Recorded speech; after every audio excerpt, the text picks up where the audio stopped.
نحمده ونصلي على رسوله الكريم أما بعد فأعوذ بالله من الشيطان الرجيم بسم الله الرحمن الرحيم رب اشرح لي صدري ويسر لي أمري واحلل عقدة من لساني يفقهوا قولي رب زدنا علما اللهم فقهنا في الدين اللهم إنا نسألك علما نافعا وعملا متقبلا ورزقا طيبا اللهم انفعنا بما علمتنا وعلمنا ما ينفعنا وزدنا علما آمین یا رب العالمین.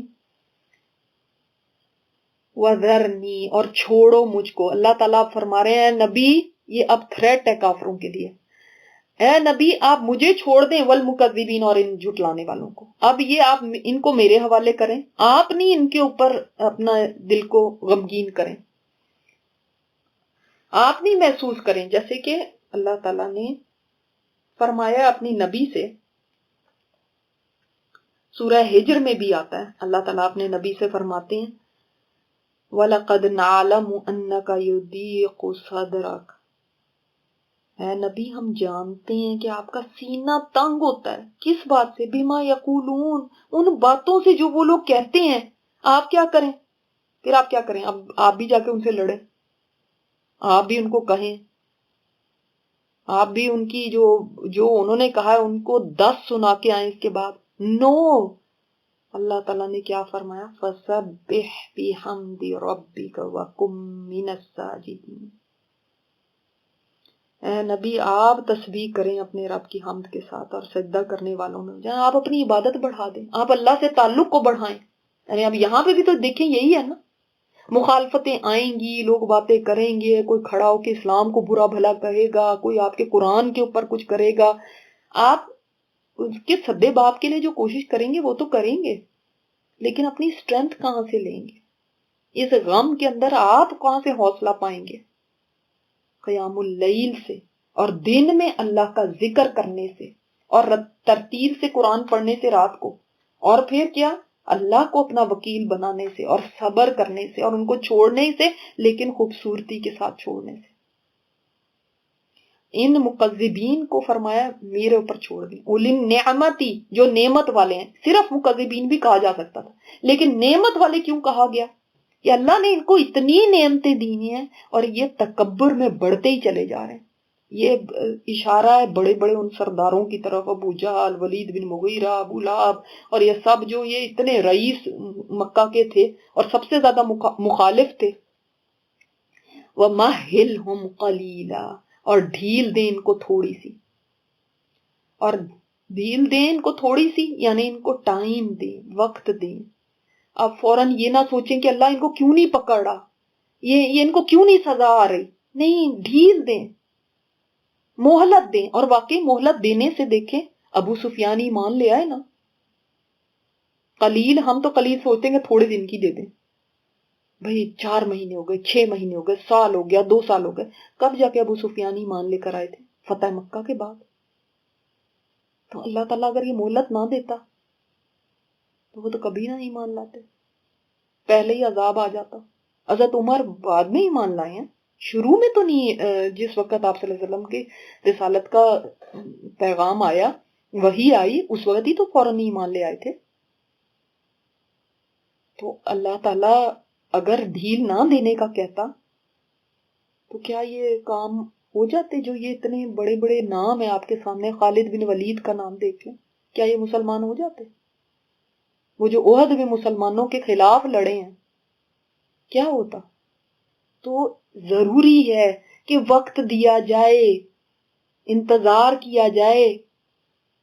اور ان نعمتوں والوں کا بھی ٹھیک ہے, ان کو بھی وقت ملا, لیکن یہ ان کا حال کیا ہوا تھا؟ ان کو اللہ نے ڈیل کیا نا, اللہ تعالیٰ نے فرمایا مجھے چھوڑ دیں, اور ان نعمتوں والوں کو. بدر میں ان کے یہ سب ٹاپ کے جو تھے وہ تو ختم ہو گئے تھے. ان لدینا انکالا وجحیما. اے نبی اگر دنیا میں ان کو کوئی سزا نہیں بھی آتی تو بھی آپ فکر نہ کریں, ہمارے پاس ان کے لیے بھاری بیڑیاں ہیں اور بھڑکتی آگ ہے. یہ ہم سب کے لیے بھی ہے. جس وقت ہم دیکھتے ہیں کہ کوئی, اللہ تعالیٰ معاف کرے, ہمارے دلوں پہ یعنی کیسے زخم لگتے ہیں جس وقت کہ ہم دیکھتے ہیں ایسے لوگ آپ صلی اللہ علیہ وسلم کے خلاف کوئی باتیں کر رہے ہیں اور اٹھائے ہوئے پوسٹر اور کچھ ایسی تصویریں بنائی ہیں اور قرآن کی بے حرمتی کرتے ہیں اور کوئی برا بھلا اسلام کے اوپر بات کرتے ہیں، تو کیسے دل پہ تیر چلتے ہیں. لیکن اس وقت کیا یہ ہے تسلی، آپ فکر نہ کریں، اللہ کے حوالے چھوڑ دیں ان کو. یہ بڑی نعمتوں والے ہیں، ان کے پاس مال ہے، اولاد ہیں، یہ ہے، سب کچھ ہے. اللہ نے ان کو بڑی نعمتیں دی ہیں، مگر یہ نہیں ہو جائے گا کہ اس کے بعد اللہ تعالیٰ وہ ان کے اوپر کنٹرول نہیں، نعوذ باللہ، یا ان کو پکڑ نہیں سکتا، نعوذ باللہ. نہیں، اللہ کے حوالے ان کو چھوڑیں. اللہ نے ڈھیل دی ہوئی ہے ان کو. اللہ تعالیٰ کے پاس دنیا میں بھی ان کے لیے عذاب ہے، اور اگر دنیا میں نہ آئے تو آخرت میں تو بھاری بیڑیاں ہیں اور بھڑکتی ہوئی آگ ہے. دنیا کے اندر یہ مال و دولت اور نعمتوں کی وجہ سے مخالفت میں آگے بڑھ رہے ہیں نا، یہ ہمیں کوئی پوچھنے والا نہیں ہے، نہیں پوچھنے والا ہے. وَطَعَامًا، ایسا کھانا ہے، ذا غصۃ، جو اٹکنے والا، جو حلق میں نہ نیچے اترے گا نہ باہر پھینکا جائے گا. بھوک اتنی سخت ہوگی کہ اسی کھانے کو کھائیں گے جس کو دنیا میں انسان تو باسی کھانا بھی یا گندا کھانا، یا آپ نے کبھی دیکھا ہو پھپھوندی لگی ہوتی ہے، فنگس اس پہ لگ جاتی ہے، پھر اس کے بعد انسان کو دیکھنے کو بھی جی نہیں چاہتا. کبھی کبھی تو کنٹینر بھی اٹھا کے پھینک دیتے ہیں کہ کھولنا بھی نہ پڑے، کہ پتہ چل جاتا ہے کہ اچھا یہ اندر سے کچھ خراب ہے، دیکھنا بھی نہیں چاہتے. تو یہ تو دنیا کے روٹن کھانے ہیں صرف. وہاں کا کھانا ایسا ہوگا جس کا دنیا میں تصور نہیں کیا جا سکتا، جس کا ایک قطرہ دنیا میں آ جائے تو ساری دنیا کو کڑوا کر دے. اس کھانے کو کھائیں گے، اس کا مطلب بھوک کی شدت کیا ہوگی اندازہ کر سکتے ہیں کہ وہ اس کو کھائیں گے. اور لیکن منہ میں ڈالنے کے باوجود وہ نہ تو ہضم ہو رہا ہے، اٹکا ہوا ہے گلے کے اندر. اور ذرا دیر کے لیے کوئی چیز اٹک جائے انسان کے، اچھا کھانا بھی اٹک جائے تو انسان کی جان مصیبت میں آ جاتی. کیا اس کی حالت ہونے لگتی، چہرہ سرخ ہو جاتا ہے، سانس نہیں آ رہی ہوتی. یہ کھانا تو ہے ہی وہ جو اٹک جائے گا گلے میں جا کے. وَعَذَابًا أَلِيمًا، اور عذاب دردناک. یوم ترجف الارض، یہ کس دن ہوگا، یہ بدلہ کب ملے گا؟ جس دن کانپے گی زمین. کیونکہ یہ چیزیں اس دنیا میں نہیں مل سکتی، نہ دنیا میں ایسا کھانا ہے اور نہ دنیا میں دردناک عذاب ہے. کتنا بھی بڑا عذاب دنیا میں مل جائے وہ عذاب کا کمپیریزن بھی نہیں ہے جو آخرت میں عذاب ہے. اور وہ اس دن ہوگا جس دن کانپے گی یہ زمین. سوچیں کوئی شیور کرنے لگے، انسان بھی کوئی شیور کرنے لگے تو ہاتھ میں نہیں آتا، کنٹرول میں نہیں آتا، اس کو پکڑے تو وہ پھر بھی ہلتا رہتا ہے. یہ پوری کی پوری زمین جب کانپنے لگ جائے وہ اس کو کون تھامے گا؟ والجبال وکانت الجبال کثیبا مہیلا، اور پہاڑ بھی کانپیں گے، یعنی پہاڑ بھی ہلنے لگیں گے زور زور سے. زمین کا تو بیلنس ہی ختم ہو جائے گا نا. جب وہ کانپے گی تو وہ ہل جائے گی، اپنے پتہ نہیں اس ایکسل سے ہی نکل جائے، اپنے آربٹ سے نکل کے کہاں پہ اڑتی چلی جا رہی ہوگی. اب کوئی انسانوں کا کوئی طاقت ہے اس کو پکڑنے کی؟ کون سی سیٹلائٹ لائیں گے، کون سی رسیاں لائیں گے جس سے اس کو باندھ کے واپس لے کر آئیں گے؟ بنتے تو انسان بہت بڑی چیز ہے، لیکن اتنا سا بھی ان کو کنٹرول نہیں کہ جس زمین پہ رہتے ہیں اسی کو قابو کر لیں. زلزلہ آنے لگے تو دیکھو سب کچھ گر جاتا ہے، کسی انسان کا نہیں کنٹرول کہ زلزلے کو ہٹا دے. جتنی دیر کا آنا ہوتا ہے اتنی دیر کا ہی آتا ہے. کوئی ایسا انسان نہیں، کوئی ایسی پاور نہیں ہے ابھی اللہ کے سوا کہ جو اس زلزلے کو روک دے. آتے ہیں دنیا میں بڑی تباہیاں ہوتی ہیں، آج تک ہو رہی ہیں. یہ انسان بنا نہیں سکا کوئی ایسا آلہ کہ زلزلہ نہ آیا کرے. تو یہ پہاڑوں کی حالت کیا ہو جائے گی کہ وہ بکھری ہوئے ٹیلے کی طرح، یعنی ایسی ریت جو بالکل بھربھری ہوتی ہے نا، بالکل. آپ نے دیکھی ہوگی ریت کا ٹیلا جس کے اوپر یا ریت پہ آپ نے کبھی چل کے دیکھا ہوگا پیر دھنس جاتے ہیں، بالکل اس کی کوئی حیثیت نہیں ہوتی، وہ بس ایسے اڑتی. یہ جو ہم روئی کی گالیں پڑتے ہیں نا وہ بعد میں ہے اس کا حال پہاڑوں کا. پہلے وہ ایسے ریزہ ہو جائیں گے جیسے ان کو کوٹ کوٹ کے گرائنڈر میں آپ چیز ڈالتے ہیں، مسالے ڈالتے ہیں، وہ پاؤڈر بن جاتے ہیں، پاؤڈر بن جائیں گے. یہ ہے یہاں پہ کہا جا رہا، یعنی ریت کے ٹیلے کی طرح بکھرے ہوئے ہو جائیں گے پہاڑ. انا ارسلنا الیکم، بے شک ہم نے تو بھیجا تمہاری طرف. یعنی یہ کس کو کہا جا رہا ہے؟ سب سے پہلے تو قریش مکہ کو، کہ تمہاری طرف ایک رسول بھیجا، شاہدن علیکم، جو گواہ ہے تم پر. یعنی رسول کا کام کوئی تمہیں منوا لینا نہیں ہے کہ تم نے ضروری مسلمان ہونا ہے. رسول کا کام یہ ہے کہ وہ گواہی دے دے حق کی، حق بات کی گواہی دے دے، اپنے کردار سے بھی، اپنے اخلاق سے بھی، اپنی تعلیمات سے، اپنے پیغام سے گواہی دے دے، بتا دے لوگوں کو، حجت تمام کر دے کہ میں نے تو بتا دیا، تاکہ قیامت کے دن لوگ یہ نہ کہہ سکیں ہمیں تو پتہ نہیں تھا، مجھے تو پتہ نہیں تھا کیا کرنا ہے، I didn't know that. یہ کوئی نہ کہہ سکے. آخری خطبے میں حجت الوداع کے موقع پر آپ صلی اللہ علیہ وسلم نے کیا فرمایا تھا صحابہ سے کہ مجھے بتاؤ کہ کیا میں نے پہنچا دیا؟ تو سب صحابہ نے ایک زبان ہو کے کہا تھا ہاں آپ نے پہنچا دیا، آپ نے ڈیلیور کیا، آپ نے کنوے کیا، آپ نے بہترین نصیحت ہمیں کر دی ہے. 3 باتیں جواب میں کہی تھی. تو آپ نے فرمایا اللہم اشہد، اللہ تو گواہ ہے نا. یعنی اب آپ صلی اللہ علیہ وسلم نے اطمینان کا سانس لیا کہ میں نے اپنا پوری ذمہ داری اپنی ادا کر دی ہے. اب لوگ مان رہے ہیں کہ ہم نے پا لیا پیغام، ہم تک پہنچ گیا پیغام، آپ نے رسالت کا حق ادا کر دیا ہے، آپ نے اپنی پوری کوشش کر دی. تو آپ صلی اللہ علیہ وسلم کے لیے بھی اس دن ایک اطمینان کا سانس تھا نا کہ شکر الحمدللہ. یہ نہیں کہہ سکیں گے ہمیں نہیں بتایا ہمارے پیغمبر نے. جیسے کہ امتیں ہوں گی قیامت کے دن جو کہیں گی، جب ان کو بلایا جائے گا اور ان سے پوچھا جائے گا کیا تمہارے پاس کوئی آیا نہیں جس نے تمہیں بتایا، تو وہ کہیں گے کہ ہمیں تو کسی نے بھی نہیں بتایا. تب ان کے پیغمبر کو لایا جائے گا، پوچھا جائے گا کہ آپ نے بتا دیا، تو وہ کہیں گے میں نے تو پہنچا دیا. اب ایک طرف امت یہ کہہ رہی ہے، پیغمبر کہہ رہے ہیں میں نے پہنچا دیا. اب تیسرا ان کے اوپر کون گواہ ہے؟ تو امت مسلمہ کو لایا جائے گا گواہ بنا کر، اور وہ کہیں گے ہمارے رسول نے ہمیں بتایا تھا، تو اس سے ہمیں پتہ ہے کہ اس پیغمبر نے بات کہی تھی اپنی امت کو. نوح علیہ السلام نے بات کہی تھی، ہم نے پورا پڑھ لیا نا چیپٹر، تو ہمیں پتہ ہے کہ انہوں نے کہی تھی. تو یہ امت مسلمہ گواہی دے گی اور ان کے اوپر آپ صلی اللہ علیہ وسلم گواہی دیں گے.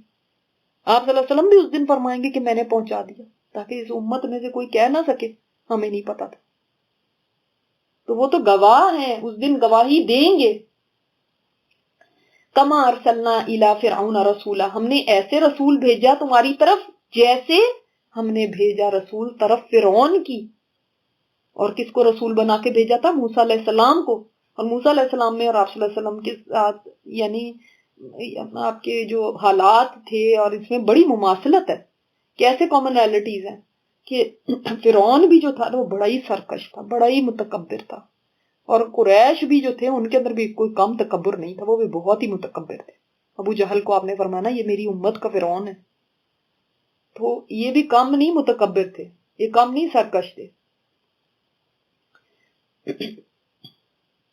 اور جیسے آپ صلی اللہ علیہ وسلم کو ستایا گیا اور پھر آپ نے ہجرت کی اور قتال کیا، اسی طرح موسیٰ علیہ السلام کو بھی ان کے لوگوں کو بھی ستایا گیا اور انہوں نے بھی ہجرت کی، لیکن نکل گئے تھے نا اپنے لوگوں کو لے کر. ہاں قتال کا انہوں نے کہا تو صحیح اپنے لوگوں کو، لیکن لوگ ہی نہیں مانے ان کے. فعصى فرعون الرسول، تو نافرمانی کی فرعون نے رسول کی. اور آپ کو یہ سارا قصہ پھر پتا ہے. فَأَخَذْنَاهُ أَخْذًا وَابِلًا، تو ہم نے پکڑ لیا اس کو پکڑنا سخت. پھر اللہ تعالیٰ نے کیسا پکڑا تھا کہ اس کو غرق کر دیا، اس کو بھی اور اس کے سارے لشکر کو بھی. تو اب سوال کیا ہے، اس بات بتانے سے مقصد کیا ہے؟ جب یہ سرداران قریش کو اور جو قریش مکہ سبھی کو جب یہ بتایا جا رہا ہے کہ تمہاری طرف ایک رسول بھیجا جیسے فرعون کی طرف بھیجا تھا، تو فرعون نے بھی رسول کی نہیں مانی تھی، تو ہم نے اس کو ایسے سخت عذاب میں پکڑا. اب یہ بتاؤ، اب یہ سوال ہے فَكَيْفَ تَتَّقُونَ إِن كَفَرْتُمْ، پھر یہ بتاؤ تم کیسے بچو گے اگر تم نے کفر کیا. کس وقت؟ یوم یجعل الولدان شیبا، اس دن جو دن بچوں کو بوڑھا کر دے. تم یہ بتاؤ تم کیسے بچو گے اگر فرعون نہیں بچا، اتنی بڑی بادشاہت رکھنے والا اور انا ربکم الاعلی کہنے والا کہ میں ہی تمہارا رب ہوں، اعلی رب، جو لوگوں کو یہ کہتا تھا جب وہ نہ بچا تم کیسے بچ جاؤ گے, تم کفر کر کے بچ جاؤ گے, تم اتنے لاڈلے ہو کیا. اور یہ سب کے لیے ہے. اگر پچھلی قومیں نہیں بچی, ہم سے بھی سوال ہے, فرعون نہ بچا, تو آج بھی کوئی کفر کر کے سمجھتا ہے کہ وہ قیامت کے دن بچ جائے گا؟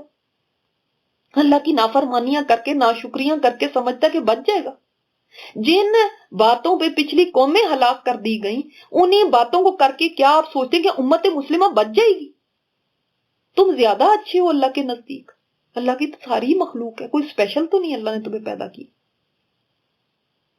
سب سے سوال ہے یہ, خاص طور پہ تو ان سے, یہاں پہ اس کانٹیکسٹ میں دیکھے تو ان سے سوال ہے جو قریش مکہ تھے. لیکن اس کے علاوہ تم یہ بتا تم بچو گے کیسے؟ اگر تم وہی کام کرتے تو تم کیسے بچو گے اس دن جس کی ہولناکی اس قدر ہے کہ بچے بوڑھے ہو جائیں گے. اس کی جو گرافک سینز ہیں, آج تو وہ بچوں کے لیے کہہ دیتے ہیں کہ یہ جو اتنے اس ایج سے انڈر ہیں جو بچے ہیں وہ یہ سینز نہ دیکھیں, ہم ایسے سین دکھانے والے ہیں. وہ کیا سین ہوں گے کہ بچے بوڑھے ہو جائیں, وہ کیا ہولناکی ہوں گی, وہ کیا خوفناک مناظر ہوں گے. کیونکہ جب انسان کے اوپر کوئی بہت زیادہ ٹینشن یا بہت زیادہ کوئی ایسے حالات گزرے نا, تو کہتے نا وقت سے پہلے بوڑھا ہو گیا, کہتے ہیں نا یہ تو وقت سے پہلے ہی بوڑھی ہو گئی ہے. وہ سوچیں کہ وہ دن کیسا ہوگا جس میں بچے بوڑھے ہو جائیں گے. جوانوں کو نہیں کہا گیا, بچہ بوڑھا ہو جائے, ولدان. اللہ اکبر, استغفر اللہ, اللہم حاسبنا حسابا یسیرا. اللہ اس دن کی ہولناکیوں سے ہم سب کو محفوظ رکھنا. دوسرا بھی اس کا معنی ہے کہ اس دن بچے بوڑھے ہو جائیں گے, یعنی وہ دن اتنا لمبا ہوگا کہ ختم ہی نہیں ہونے کا نام لے گا. تو وہ بچے بوڑھے ہو جائیں گے کیونکہ دن اتنا طویل ہے. اللہ اکبر, 50,000 سال کا دن. تو جو دوسرے ہوں گے ان کا کیا حال ہوگا, کھڑے کھڑے کیا حال ہوگا, انتظار کا کیا عالم ہوگا, اتنا طویل انتظار. السماء منفطر بہ, آسمان پھٹ رہا ہوگا ساتھ اس کے, یعنی اس دن کی ہولناکی سے آسمان پھٹنے لگے گا. کان وعدہ مفعولا, اور یہ نہ سمجھنا یہ ہونا نہیں ہے, یہ کہانیاں ہیں, یہ تو ایسے ہی ہم کلاس میں آتے تو پڑھ لیتے ہیں, اس کے بعد کس نے سوچا قیامت, اور کیا قیامت جب دیکھی جائے گی, آج تو آئی نہیں. نہیں, یہ وعدہ ہے, اور وعدہ وہ جو ہو کے رہنے والا ہے. اس کو معمولی بات نہ جاننا, اس کو جھٹک نہ دینا, اس کو اگنور نہ کرنا. یہ سب اللہ کا وعدہ ہے. قیامت, جنت, جہنم, حساب کتاب, پل صراط, یہ سب وعدے ہیں جو پورے ہو کے رہیں گے. یہ صرف ایسے نہ کہنا سمجھنا نا کہ یہ ڈراوے ہی ہیں بس. ان ھذہ تذکرہ, پھر فرمایا یہ ساری باتیں سن کے اگر تم عقل مند ہو نا تو سمجھ جاؤ یہ تو ایک نصیحت ہے, یہ قرآن, یہ ایک یاد دہانی ہے, یہ تمہارے لیے ریمائنڈر ہے. فمن شاء اتخذ الی ربہ سبیلا, تو پھر جو کوئی تم میں سے چاہے, جو کوئی تم میں سے چاہے اپنے رب کی طرف راستہ بنا لے. اللہ تعالیٰ نے فورس نہیں کرنا کسی کو, جس کا دل چاہتا ہے.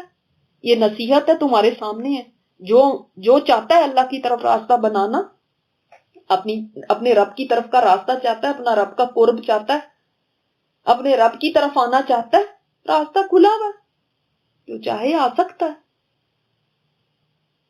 یعنی کمپلشن کسی پہ نہیں ہے, تم چوز کرتے ہو تو آ جاؤ, نہیں چوز کرتے تو کانسیکوینسز تمہارے سامنے ہیں, تم خود عقل مند ہو. یہ تذکرہ ہے, یہ تمہارے سامنے نصیحت ہے, یہ تمہیں بتا رہا ہے حق کیا ہے, باطل کیا ہے, جنت کا راستہ کیا ہے, جہنم کا راستہ کیا ہے, حساب کتاب کیا چیز ہے, قیامت کی ہولناکیاں کیا ہیں, پل صراط کیا ہے, اللہ تعالیٰ نے جو میزان قائم کرنا ہے وہ کیا ہے, کیسے تلنی ہے, مثقال ذرۃ بھی تلے گا, یہ سب بتاتا ہے. اب تمہاری مرضی, اگر اس کے بعد بھی تم بے وقوف رہنا چاہو، غافل رہنا چاہو، جاہل رہنا چاہو، اس کو پرواہ نہ کرنا چاہو، تمہاری مرضی، اور تم میں سے جو چاہے اللہ کی طرف آ جائے، راستہ بنا لے. واٹ از سو ڈیفیکلٹ کہ جو اس میں نہ سمجھ آئے بات، بتائیں کہ جو ہمارے ذہنوں میں نہیں پڑتی، جو ہمیں سمجھ نہیں آتی. کون سا اتنا مشکل یہ فارمولا ہے جو ہمیں پتہ نہیں ہمارے دماغوں میں آتا ہی نہیں. کتنی کھلی کھلی باتیں ہیں نا قرآن میں. واقعی اللہ تعالیٰ نے اس کو بیان کر دیا، بالکل کھول کھول کے بتا دی ہر بات. یہ ہے تذکرہ. اب دیکھیں نا، آپ کسی کے سامنے سودا رکھتے ہیں اپنا، ٹھیک ہے، آپ سودا رکھتے ہیں بھئی یہ ایسے ایسے ایسے، اس کے اندر یہ چیزیں ہیں، اگر آپ یہ لوگے تو اس کا یہ نقصان، یہ لوگے تو اس کا یہ فائدہ. اس کے بعد آپ اپنا سودا رکھ لیتے بیکاز یو آر کانفیڈنٹ نا. آپ اپنا سودا رکھ لیتے ہیں، آپ کہتے ہیں بھی لینا ہے لو، نہیں لینا نہ لو، آپ کی مرضی ہے. اس میں فائدہ تو اتنا بڑا پروفٹ ہے، اس کے اندر اتنا بڑا پروفٹ ہے، اس میں تو اتنی بڑی کامیابی ہے. آپ ایک دفعہ یہ سودا کر لیں گے، ہمیشہ کے لیے بیٹھ کے کھائیں گے. یہ ہے میرا سودا، اب آپ نے لینا ہے لیں، نہیں لینا نہ لیں. کوئی بے وقوفی ہوگا کہ جو کہے گا نہیں پھر بھی نہیں میں نے لینا.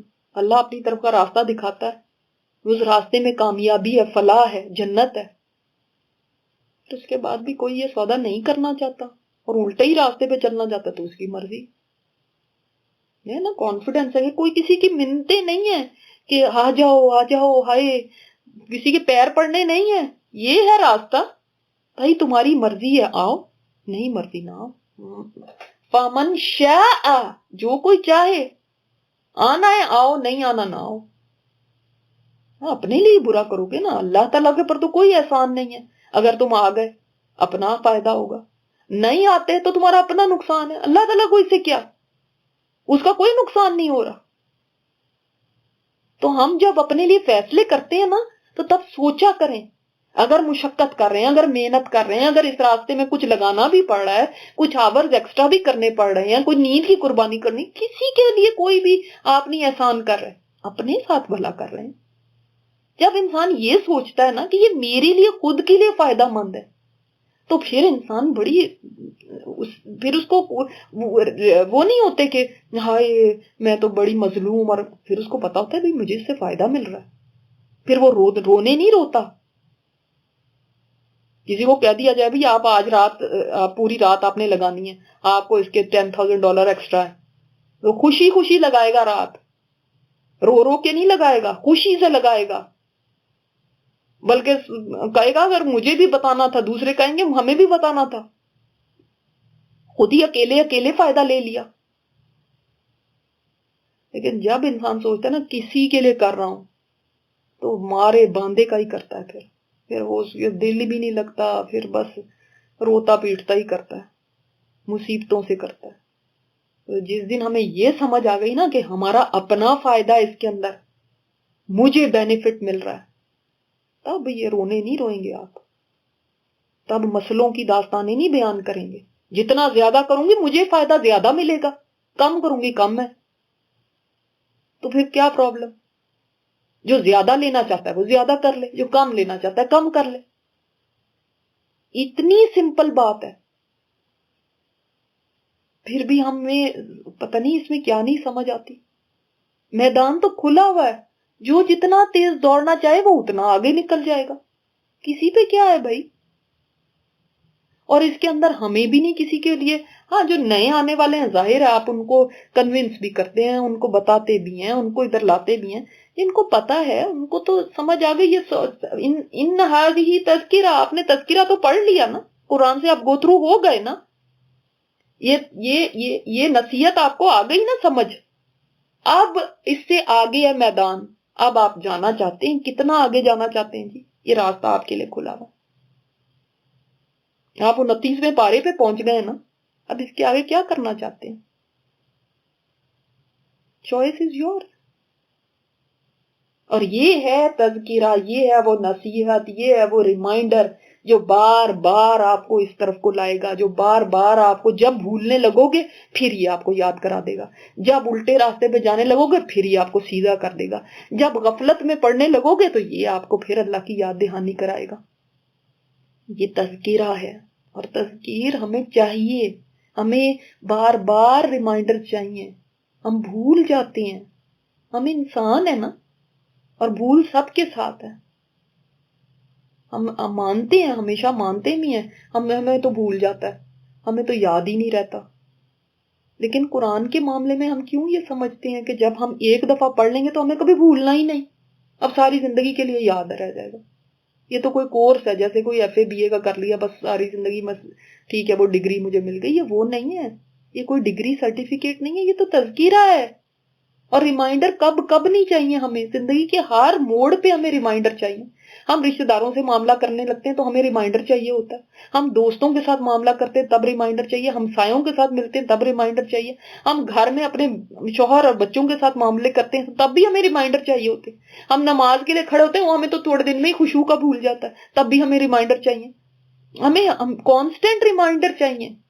صرف یہ نہیں کہ عبادات میں، ہر چیز میں، ہر معاملے میں، ہم بزنس کرنے لگتے ہیں تب ریمائنڈر چاہیے، ہم جاب کرنے لگتے ہیں تب ریمائنڈر چاہیے، ہم کچھ بولنے لگتے ہیں تب بھی ریمائنڈر چاہیے کہ یہ نہیں بولنا، یہ بولنا ہے. ہمیں کب نہیں ریمائنڈر چاہیے، ہمیں تو ہر وقت ریمائنڈر چاہیے، ہر وقت ہماری ضرورت ہے یہ قرآن. اس کے بعد بھی کوئی سمجھے کہ نہیں مجھے چاہیے، اس کے بعد بھی کوئی سوچے کہ میرے لیے کافی ہے قرآن ایک دفعہ پڑھ لینا. سبحانک اللہم و بحمدک نشہد ان لا الہ الا انت نستغفرک و نتوب الیک.